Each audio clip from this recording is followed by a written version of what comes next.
Bonjour et bienvenue à tous dans ce live qui vous est proposé par l'ADAFORCE. Nous attendons un petit peu que tout le monde vienne et nous commencerons le live.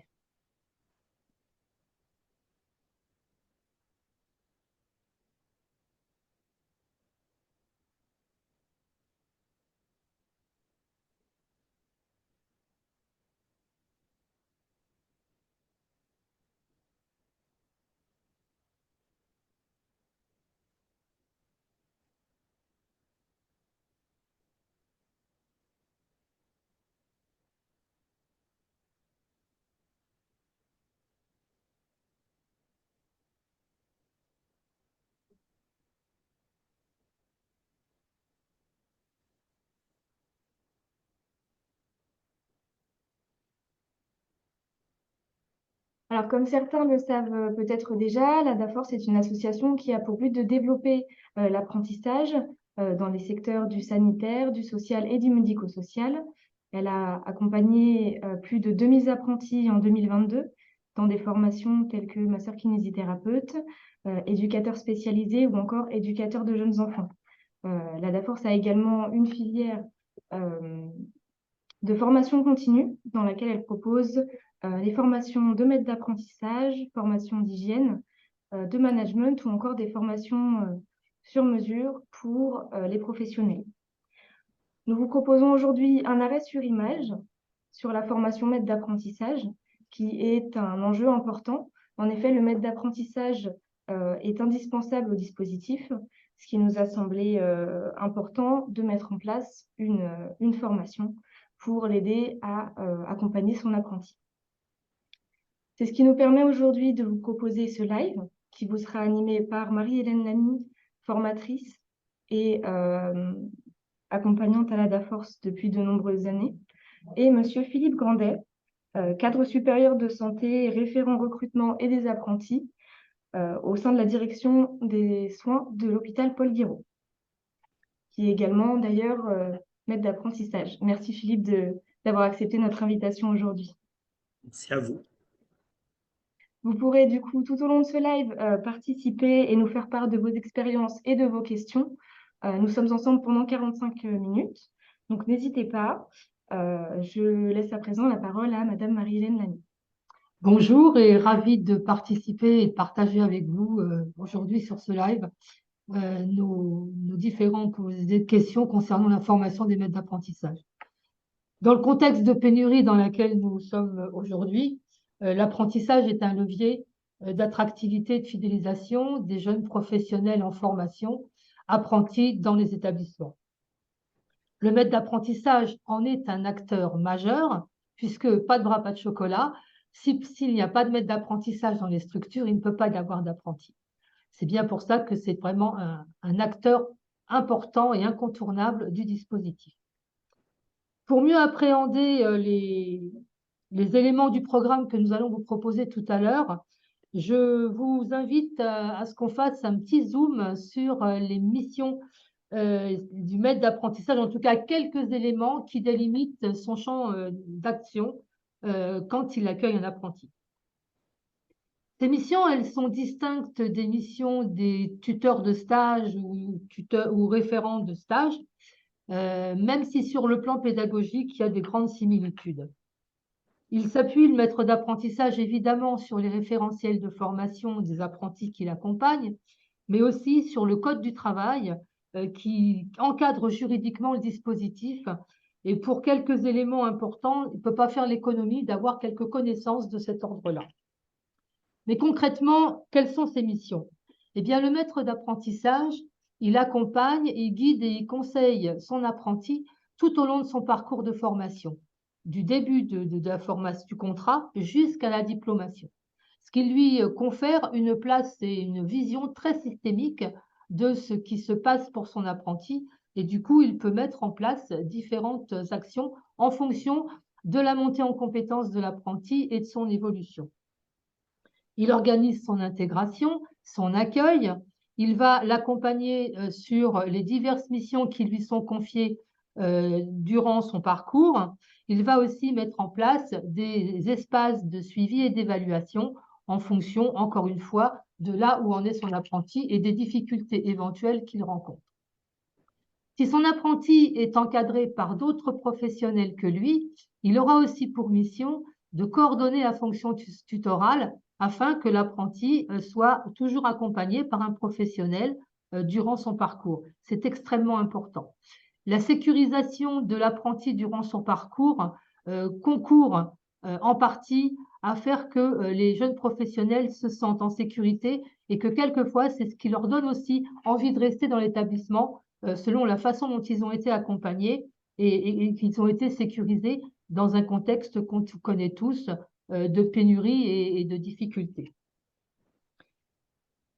Il collabore aussi avec les différents acteurs qui vont accompagner l'apprenti dans sa formation, les référents pédagogiques des instituts de formation, les référents du CFA. D'ailleurs, ces référents sont à l'écoute du maître d'apprentissage tout au long du parcours. Si besoin, ils peuvent répondre aux questions ou intervenir avec le maître d'apprentissage.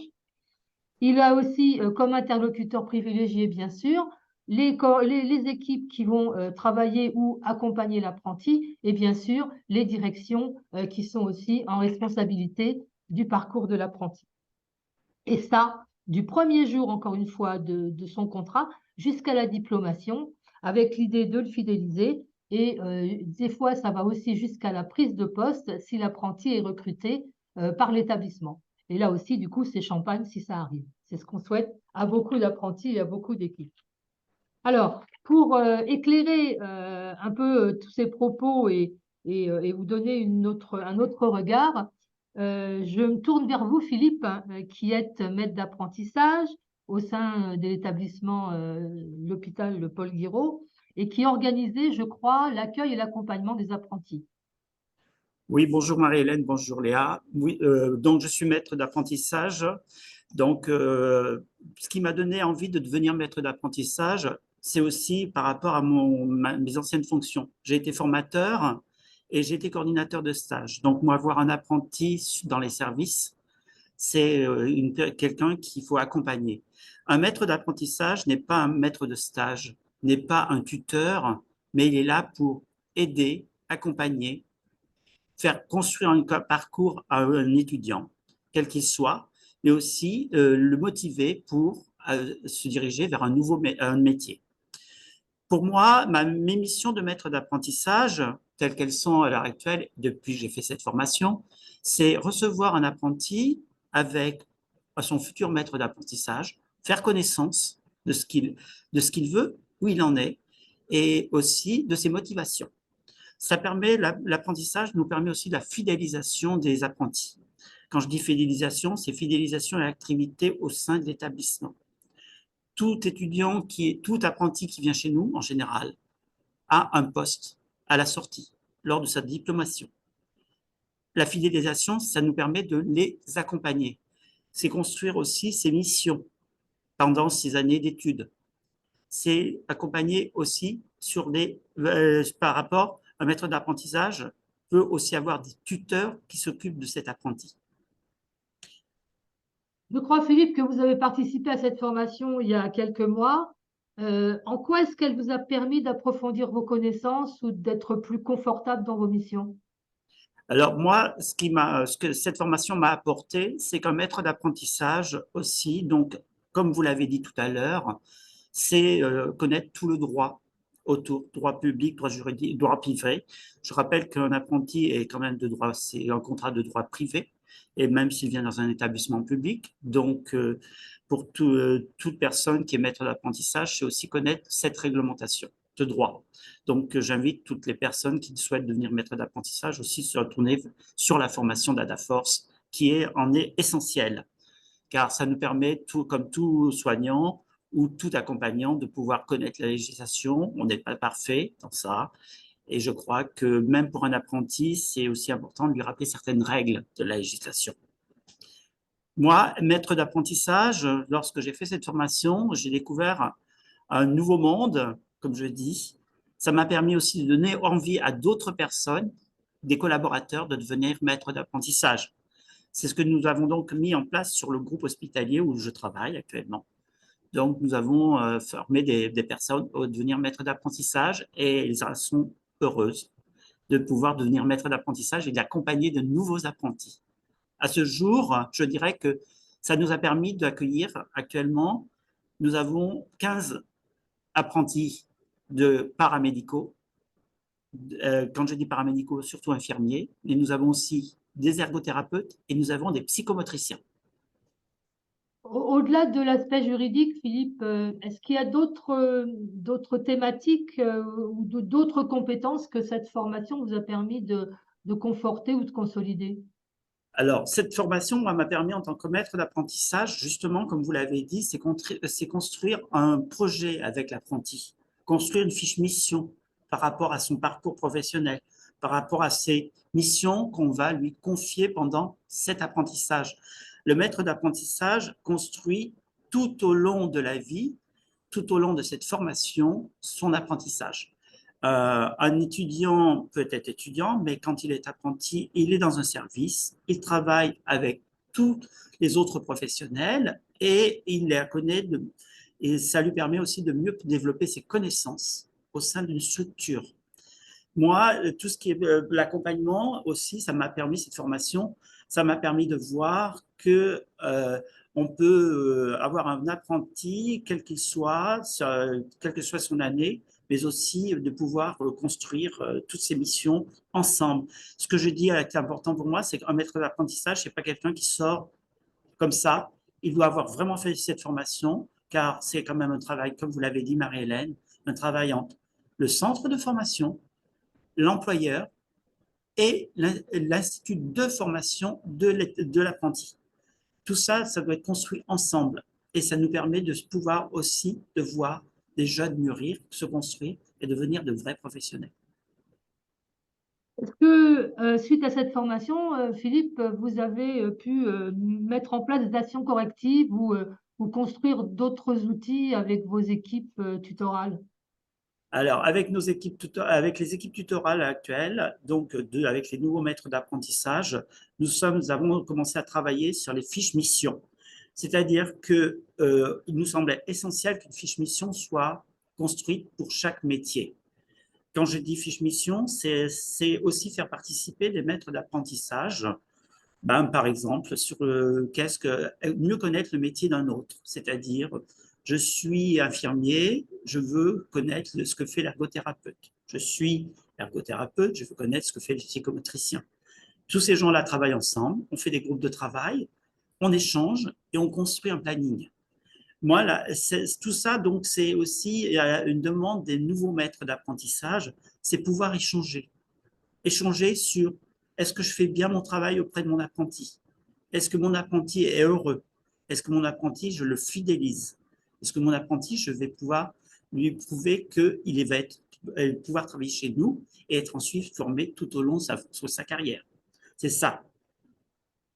Alors, j'ai vu que dans les personnes qui participent à ce live, il y a en effet des professionnels qui travaillent dans les établissements publics, hospitaliers, mais on a aussi des professionnels qui travaillent dans le secteur de la petite enfance, dans le travail social.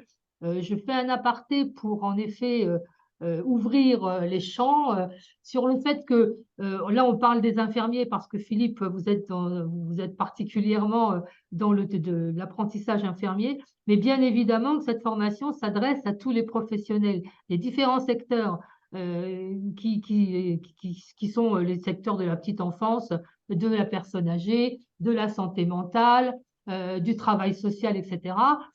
Et parce que, en effet, ce que vous avez dit, Philippe, l'aspect juridique s'applique à tous les apprentis, quelle que soit la formation qu'ils préparent. Ce qu'il va se modifier après, bien sûr, c'est l'appui sur le référentiel de formation de chaque apprenti qui est différent, et bien sûr le contexte d'exercice le contexte environnemental, institutionnel, dans lequel va évoluer l'apprenti et son maître d'apprentissage, et bien sûr tout ce qui va aller avec son référentiel de formation, les stages éventuellement qu'il a à valider, les compétences qu'il a à valider, les ECTS, etc. Donc voilà, on a fait un focus là plus spécifiquement sur le milieu hospitalier, mais bien sûr que cette formation concerne tous les professionnels qui travaillent dans ces différents champs. En sachant aussi que, comme vous l'avez dit, connaître les métiers des autres, eh ben, ça permet aussi de savoir comment se positionner et que cette formation permet aussi de regrouper des professionnels de différents métiers, de différents secteurs et de ce fait de pouvoir échanger des pratiques, mieux connaître aussi des secteurs qu'on connaît moins et ça concourt aussi à augmenter, en tout cas à partager et à échanger des outils et des pratiques. Voilà, je voulais juste faire un petit focus là-dessus parce qu'on a parlé des infirmiers, mais bien sûr, tous les autres professionnels sont évidemment concernés. Moi, je Philippe, rajouterais aussi, pardon. je vous en prie, allez-y. Je disais, je rajouterais, et vous avez raison, tout autre métier est concerné. Moi qui ai exercé aussi bien dans le sanitaire que dans le médico-social, je pense que on peut avoir des apprentis dans tout corps de métier. Et que même notre responsabilité en tant que maître d'apprentissage, c'est savoir accueillir tous les métiers. Un maître d'apprentissage n'est pas forcément co-responsable de sa filière, mais il peut aussi accompagner d'autres tuteurs par rapport à différents métiers. Comme vous le dites, Marie-Hélène, on peut être aussi bien maître d'apprentissage auprès de personnes qui travaillent auprès de jeunes enfants, auprès de personnes travaillant auprès de personnes âgées, dans dans les MCO. Tous ces métiers ont besoin d'apprentis et sont là aussi pour nous aider et comprendre notre beau métier. Alors, autre question, Philippe. Au regard de votre expérience de maître d'apprentissage, de la formation que vous avez suivie et de ce que vous avez pu mettre en place dans votre établissement, moi, je suis professionnelle, je ne connais pas bien le dispositif et j'ai envie de me lancer dans l'aventure.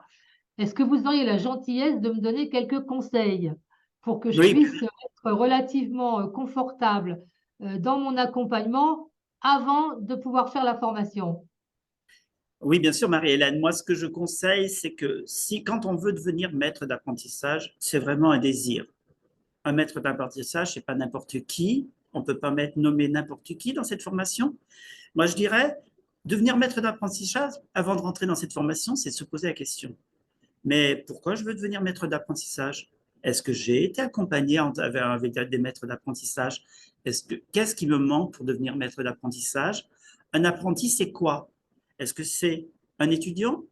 Est-ce que c'est quelqu'un qui est à l'école? Ou est-ce que c'est quelqu'un avec qui je vais travailler?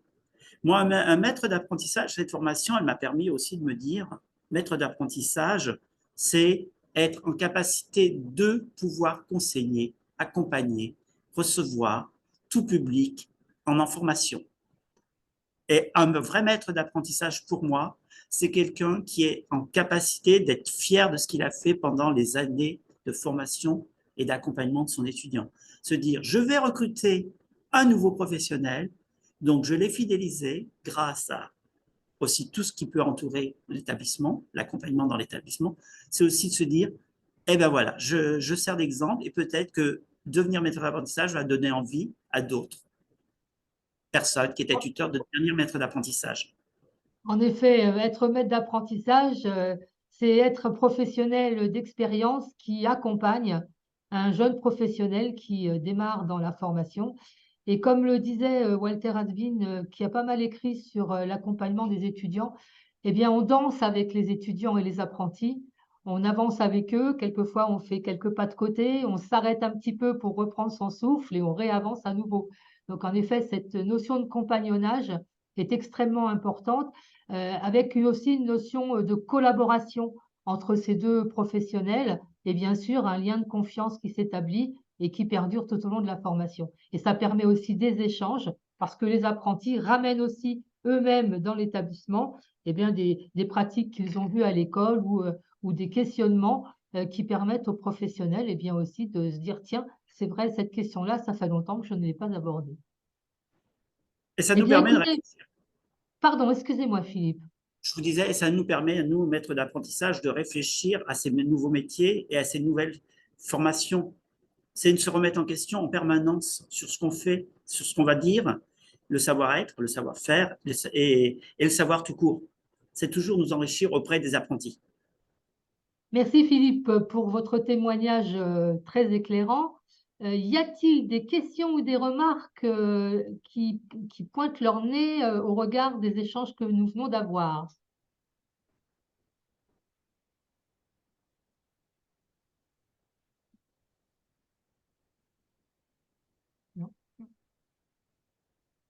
Alors, pour l'instant, il semblerait que nous avons laissé les participants sans voix, Philippe, donc Ah ouais, donc nous, bon, ben, voilà. de toute manière, je leur dis, devenez maître d'apprentissage, suivez la formation, venez à cette formation qui est hyper enrichissante. Et quand je dis maître d'apprentissage, ça s'adresse aussi bien que les personnes qui travaillent dans la RH pour connaître ce que fait un apprenti. C'est aussi un directeur. Il n'a pas honte de venir voir ce que c'est cette formation de maître d'apprentissage, car au moins il saura comment elle est composée. C'est aussi s'appuyer sur d'autres personnes et s'appuyer sur Adaforce, c'est un plus. Moi, je le dis en tant que maître d'apprentissage.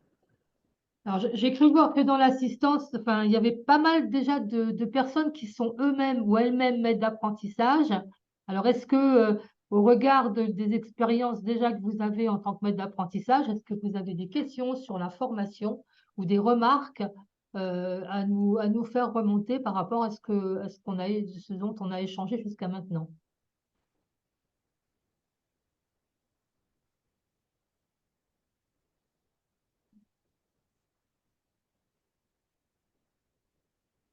Bien, bah écoutez, on va continuer un petit peu et peut-être que les questions et les remarques vont revenir dans un deuxième temps.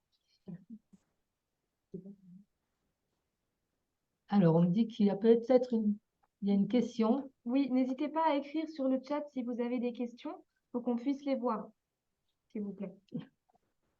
Surtout Léa, parce que moi, je vois beaucoup moins bien.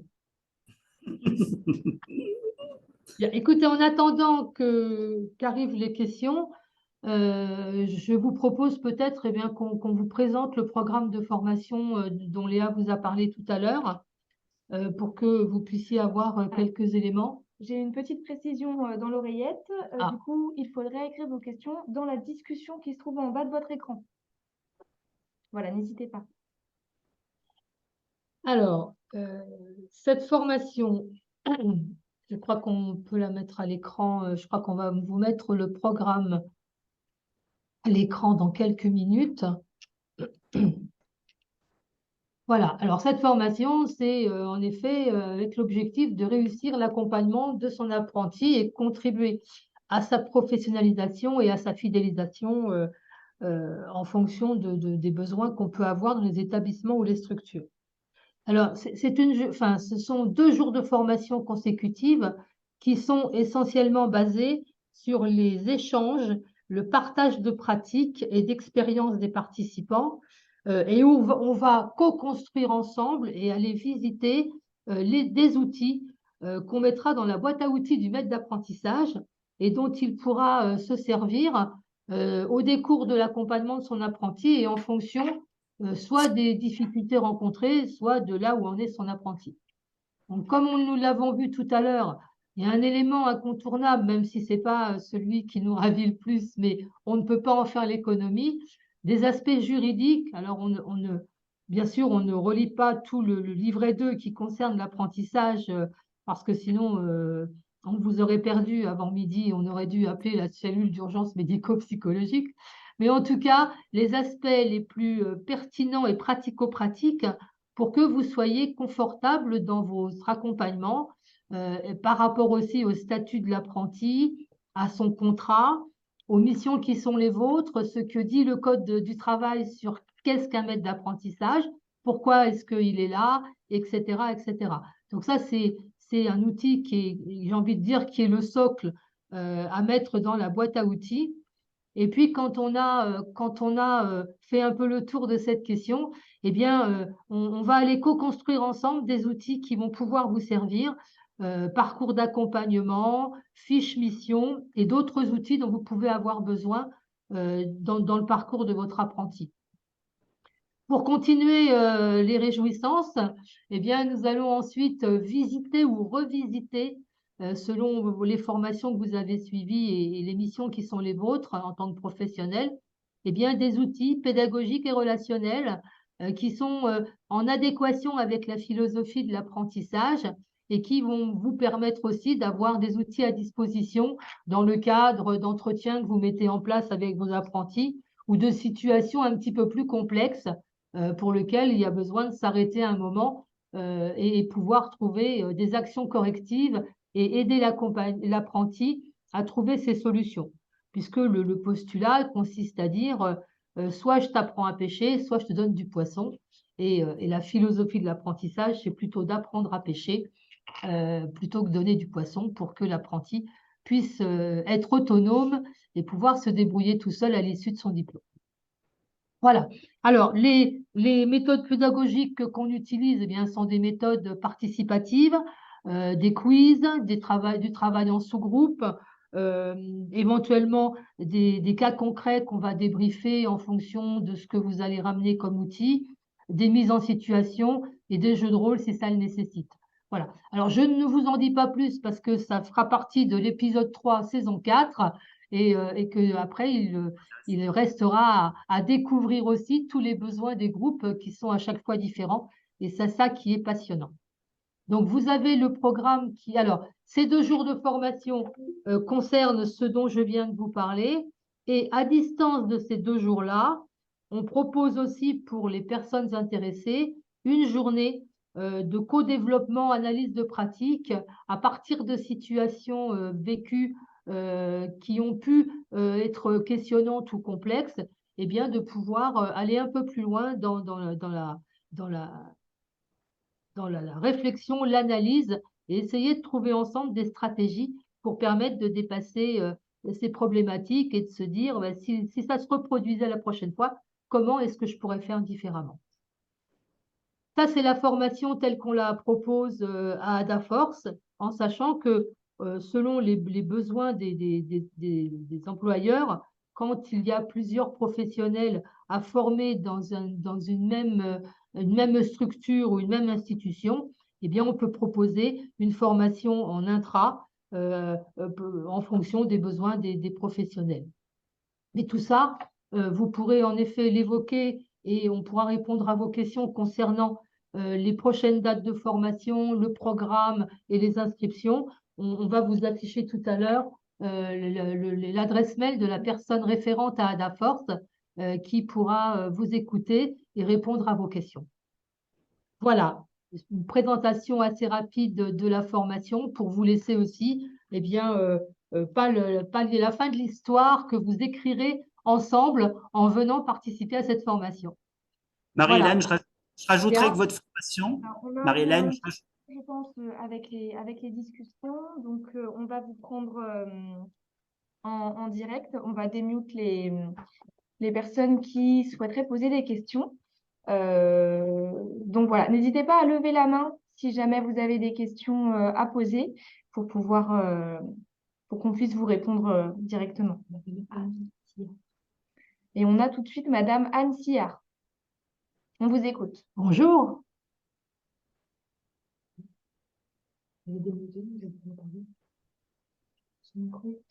Est-ce que vous avez bien ouvert votre micro?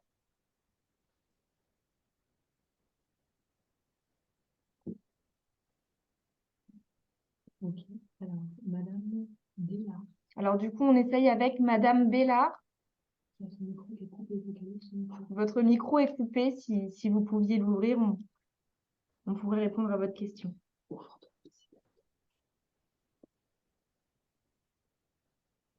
Vous m'entendez? Oui. Oui, bonjour. Ah, excusez-moi, je n'ai pas reconnu mon nom, je suis désolée. Oui, non, bah justement, j'essayais de vous contacter parce qu'en fait, la fenêtre de discussion est désactivée. Eh oui, on a un petit souci, on est navré pour eux. D'accord. Donc, je ne savais pas si c'était parce que j'ai eu beaucoup de soucis pour me connecter et je ne savais pas en fait si ça venait de l'ordinateur ou de Zoom, je ne sais pas, j'ai pas l'habitude. Donc, ok, d'accord.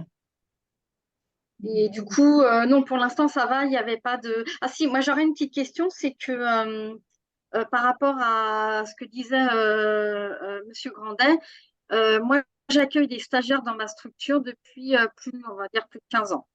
Donc voilà, des stagiaires, des gens qui sont en formation d'éducateurs spécialisés, en voie directe, en cours d'emploi, mais pas employés chez nous. Voilà, des premières années, deuxième année, troisième année. Et du coup, j'avais fait une formation au tout début, donc de référent de site qualifiant, donc Oui. qui est équivalent à maître d'apprentissage. Et là, en fait, j'ai reçu l'année dernière donc mon premier apprenti qui, en fait, a suspendu sa formation pour des raisons diverses. Et du coup, moi, ma grande question, c'était la différence justement entre, parce que du coup, moi, j'accueille comment dire, depuis 15 ans que j'ai fait la formation, j'accueille les stagiaires à la façon dont vous avez présenté l'accueil des apprentis. C'est ça qui, et du coup, je vois pas la différence en fait. J'ai du mal à. Mais Alors, c'est une des questions qu'on traite en formation, justement. Dans le détail et en approfondissement, comme je l'ai dit tout à l'heure, en effet, et comme Philippe aussi en a parlé, pédagogiquement, évidemment, on accompagne un jeune professionnel qui se forme à un métier. En termes de posture, autant les postures attendues de l'apprenti que les postures du maître d'apprentissage, on est sur des postures qui sont un petit peu différentes.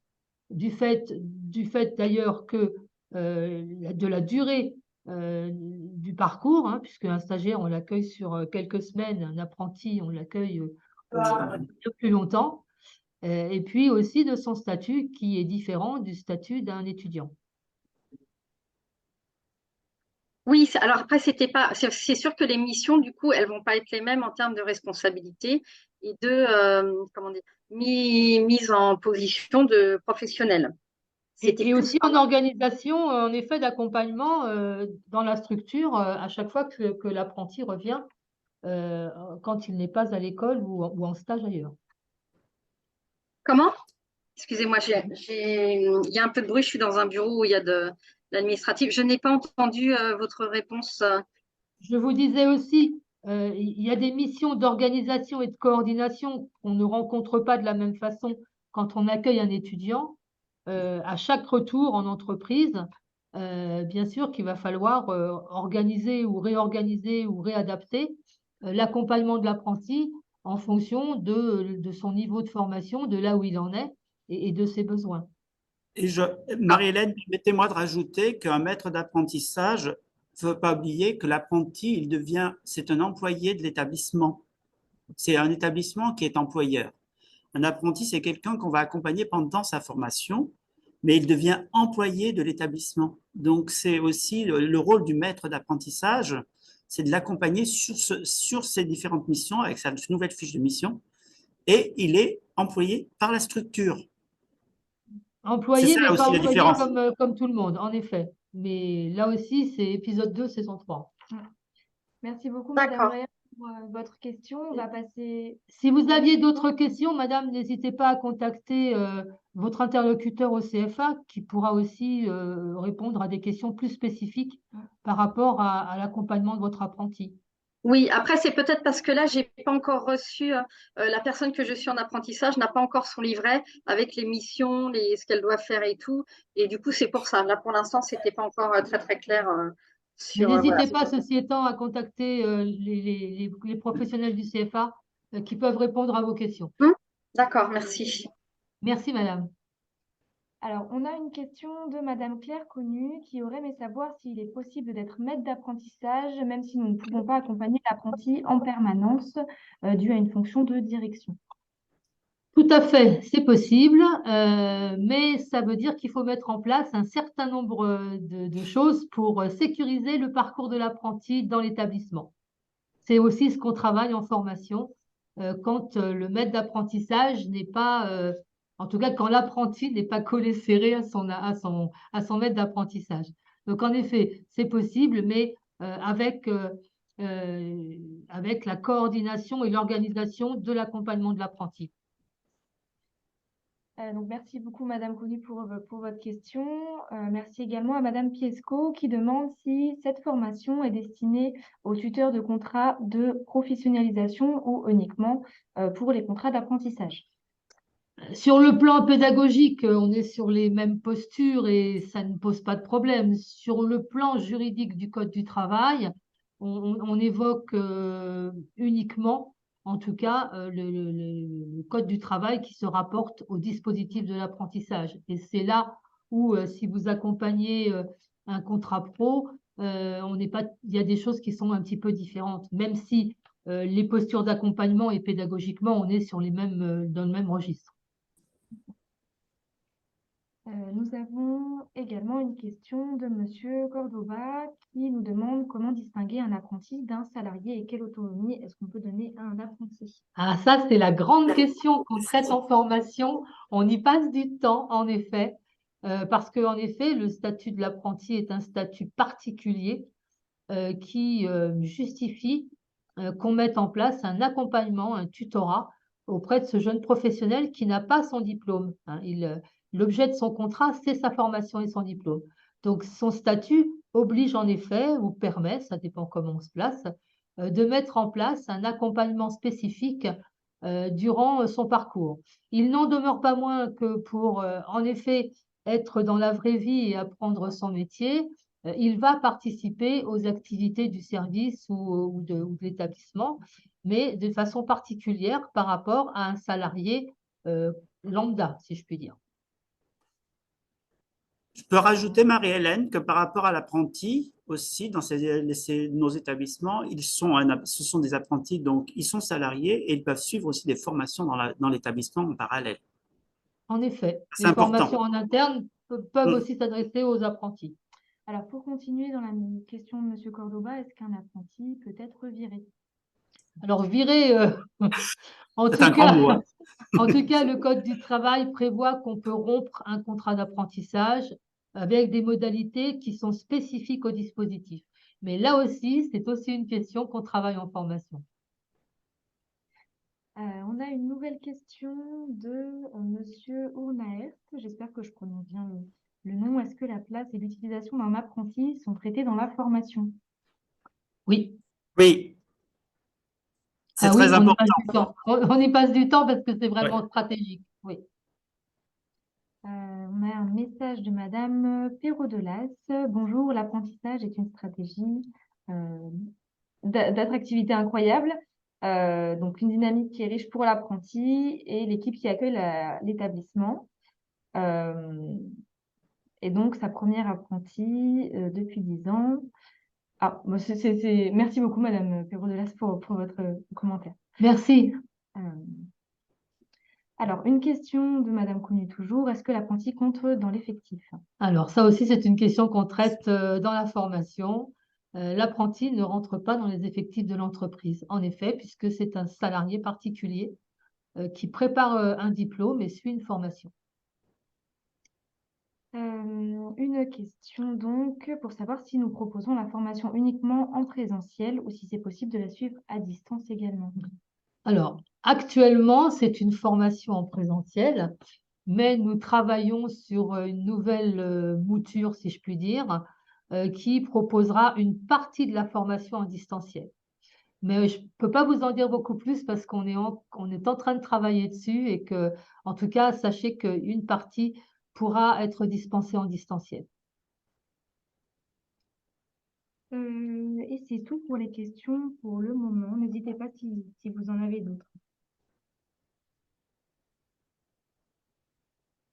Nous sommes dans les temps.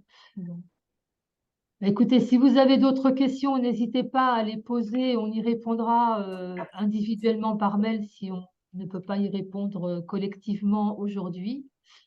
En tout cas, on espère avoir répondu, en tout cas vous avoir donné des éléments qui vous confortent et dans l'idée d'être maître d'apprentissage. On a deux nouvelles petites Ah, questions, bah voilà. si je peux me permettre. Bon.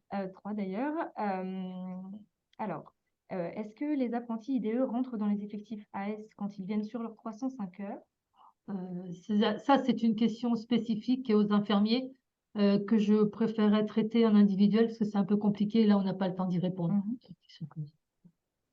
Oui, par mail. N'hésitez pas par mail. Oui. Combien de temps dure la formation? La formation, elle dure 2 jours, 2 fois 7 heures, 2 jours consécutifs. Et pour répondre à la question de Madame Arcati, le programme de formation vous sera envoyé juste à la fin du live. Voilà. Et vous aurez l'adresse mail de la personne référente de la formation à qui vous pourrez poser vos questions sur l'organisation, les prochaines dates, etc. Donc, si on est bon pour les questions, je vous remercie Marie-Hélène et Philippe pour votre intervention. Je crois que nous avons tous bien compris l'importance de la formation maître d'apprentissage dans le cadre du dispositif, de l'accompagnement des apprentis et la nécessité aussi de participer donc, à cette formation.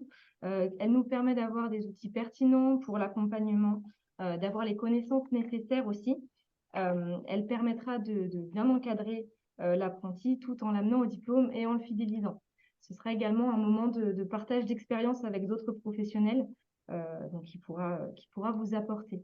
Donc, comme je le disais tout à l'heure, le programme donc, a été mis dans le chat. Si vous voulez le télécharger, vous en avez la possibilité. Pardon. On vous met également le mail sur lequel vous pourrez poser vos questions et demander toutes les questions techniques complémentaires concernant la formation. Voilà. Merci à tous pour votre participation. On se retrouve très bientôt dans de prochains lives sur de nouvelles thématiques. Merci beaucoup et bonne continuation à tous et à toutes. Merci à tous. Et moi, je rajouterais, AdaForce, c'est quand même quelque chose qui nous permet de bien devenir maître d'apprentissage. Et la formation est ludique. Merci Philippe. Bonne journée, bonne continuation à tous et à toutes.